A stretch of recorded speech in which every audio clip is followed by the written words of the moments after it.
The dry spell in distributions has just felt like this overcast sky. No rain, no sunshine, just waiting.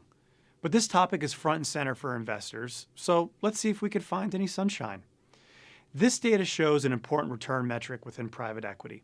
It measures the number of funds with annual exits that total at least 35% of the fund size. And each year, only about 8% of funds have exits that amount to at least 35% of their fund size. We haven't seen that level since 2021, which was a bit of an outlier. Not a great sign for distributions. So like you, we wanted some answers. We reached out to the general partners to understand their outlook for potential exits over the next 12 months. What was their response? Well, more of the same.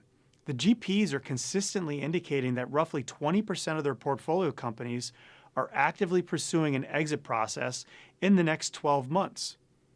How do they plan to achieve those exits?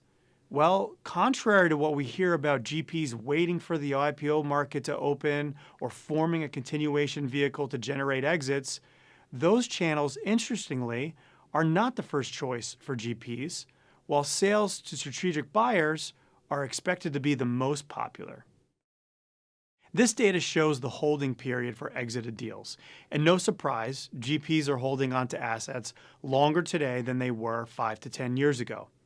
We also broke down the same data for growth equity, where today you would expect even longer hold periods.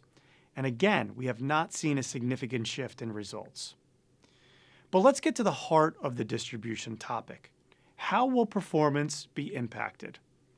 And well, what is the first thing that comes to mind when you think about boosting returns in private equity? That's right, exit markups. They have been the steadfast of returns throughout the history of private equity. You buy a company, increase its value, and sell it for something more than when you acquired it. And looking at the realizations versus valuations at different periods prior to an exit reveals that this favorable component of return was nowhere to be found. So LPs are not only dealing with a lack of exits, but also a lack of markups at exit. We should keep a close watch on this less than sunny distribution dynamic, as it has the potential to weigh on performance.